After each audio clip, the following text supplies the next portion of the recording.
All right, so I already recorded this, but uh apparently I did not get it. So I have to do this all over again. Goddamn. All right.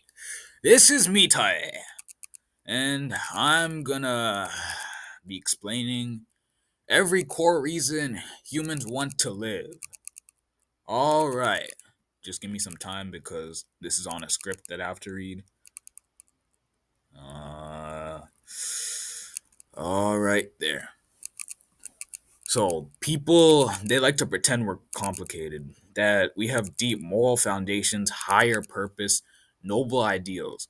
But strip away the mask and every human, every single one of them is driven by a small set of selfish instinctive desires. Call them motives, call them impulses, call them sins. Today I'm going to be breaking down every reason a human chooses to live, the seven drives behind everything you want, everything you do, and everything you become. All right. Starting off,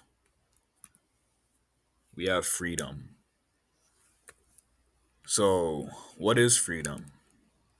Freedom is the purest, most natural human drive, the desire to be yourself, to control your actions, your identity, your path without judgment, without consequences, without needing permission from anyone. This isn't a sin. It's the baseline human condition. A life without intrusion, without sacrifice, without caring what anyone thinks. Freedom is the reason people cut ties, chase independence, reinvent themselves, or reject society. It's the urge to breathe in a world that keeps trying to suffocate you. And here are the examples I used: Eren Yeager from Shingeki no Kyojin, Tsukasa from Doctor Stone, Monkey D. Luffy from One Piece. Yeah. I might have made comments on, like, some comments that weren't in the script on some of the images on the first recording, but I can't make shit up like that now. That'd be forcing it. That sucks, bro. Alright, whatever. Number two, we have power. Uh Basically it's the desire to control what you want. Power isn't just dominance, it's convenience through control. The ability to bend the world toward your desires, influence outcomes, alter people, and force reality to match your will. At its core, power most resembles wrath. I want this, I deserve this, and I will remove anything in my way.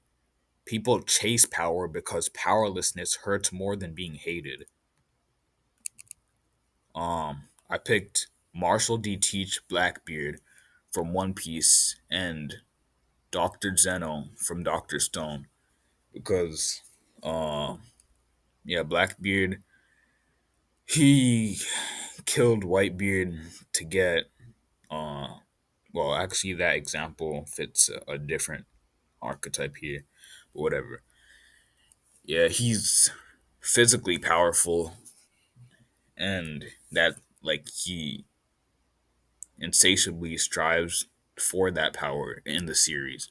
And then Dr. Zeno, he's very intelligent, probably the second or debatably most intelligent person in Dr. Stone, but he uses uh hold on, man, my brain is slow. He uses that intelligence because he wants to create an empire. Basically, he wants to become Hitler. So yeah, a dictatorship or whatever. Number three is connection. So it's the desire to be wanted. Humans crave connection, romantic love, sexual desire, belonging, attention, validation. This most resembles the sin of lust in its purest form. It's not just physical pleasure, but it's the hunger to be desired. Connection makes people feel real, seen, and recognized. It's not selfless, though it can be. I'm not sure why I put that in the script, but it can also be selfish. Deep down, we want to love, but we also want someone who makes us feel worthy of being alive. Uh, for examples, I put Tomoko Kuroki from Watamote, uh, Araragi Koyomi from Monogatari, and Sato from, well, originally it was just gonna be this guy, Tatsuhiro Sato from NHK New York Soul, but I found this image of the cliff scene and I thought that Misaki might also fit the bill. So Tatsuhiro Sato and Misaki from NHK New York Soul. Number four, we have comfort. Comfort. It's the desire to avoid pain and effort. Basically, comfort is survival without friction. A life where effort is optional, danger is absent, and nothing hurts. It's wanting safety, convenience, and yeah, basically. People chase comfort because thinking is painful, responsibility is painful, and growth is painful. This is the sin of sloth. It's the desire for safety, convenience, and in some cases, numbness. It's a mental cocoon where the world can't touch you. Uh, Natsuki Subaru, before he got transported to the isekai world, the different world, uh, I could have also used a sloth route, but yeah. Um, Oreki Hotaro from Hyoka, he's also an intelligent person, just like Zeno, but instead of wanting, geez, my brain is slow. Instead of wanting power, he just wants comfort. He wants to laze around and not do any work. And Sato Kazuma, as you can see, yeah, that image really matched. It was the best image I could find, I promise. All right. It really resembles comfort. All right. All right. Next. Fifth, we have self-fulfillment.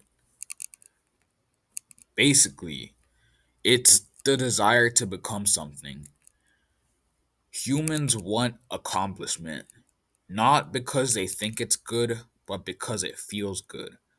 Self fulfillment most resembles pride, the belief that your goals matter, that your ideas matter, that your existence deserves to be acknowledged through achievement. People chase success not out of purity, but because they want proof that their life was worth something. In the examples, we have Maka Alburn. She's basically, she always just wants to better herself. She wants to achieve her goals. She wants to turn soul into a death scythe, and she's also very diligent in her academics. And I forgot this guy's name. I have watched the show, I just forgot his name, but we have him from Sakura so no Pet Nakanojo, and I chose this image specifically because it has everyone in it and they all pretty much resemble self fulfillment. So, yeah. Sixth, we have wealth, the desire to possess. Wealth isn't money, it's having more. It can be things, it can be status, opportunity, more than others, more than yesterday. This is greed, the instinctive belief that if you own enough, you'll finally feel secure. But humans chase wealth because possession creates the illusion, the idea of permanence. We have, again, Blackbeard. And did I mention there would be a lot of Dr. Stone characters in this presentation? Because they have a wide cast of characters and various archetypes. So, yeah, we have Ryusui from Dr. Stone. He basically just wants a lot of things. Marshall D. Teach also wants a lot. That's why he literally killed Whitebeard. to take his fruit, his quake fruit. And then we have Nami from One Piece. Originally, she just wants money, but now, like, after her whole arc and stuff, after Luffy saved her, she's just wanted a lot of things. It's like instinctual for her at this point. So, yeah. And lastly, seventh, we have consumption. So, basically, consumption is the desire to take in without giving back. Consumption is pure instinct. Eating, binge watching, scrolling endlessly, absorbing knowledge just to know it, just to gain it. It's all representing the sin of gluttony. Humans consume to fill emptiness, boredom, or fear of silence, to keep the mind occupied so it never has to face itself. And yeah. So um so I realized that Echidna from ReZero. So I said greed for the last one, wealth, and Echidna is literally the witch representing greed in ReZero.